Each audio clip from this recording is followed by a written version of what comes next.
La Guardia di Finanza di Castelfranco ha sequestrato oltre 46 tonnellate di pellet confezionati con indicazioni ingannevoli sul paese di provenienza. L'operazione è partita da un controllo in un magazzino di Loria gestito da un cittadino cinese, dove le Fiamme Gialle hanno individuato uno stock di 1350 kg di pellet confezionati in sacchi che recavano ben visibili in più punti la dicitura Made in Italy. Da un'analisi più approfondita sulle certificazioni, la merce è risultata prodotta all'estero e non in Italia, dove arrivava un'impresa veneta che la imbustava utilizzando indicazioni che traevano facilmente in inganno i consumatori.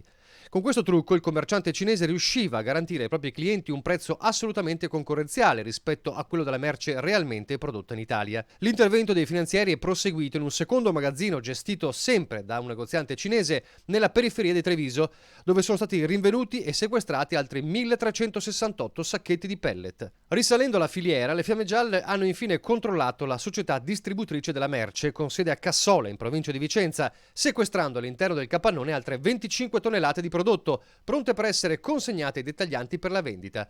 I due titolari delle ditte coinvolte sono stati denunciati.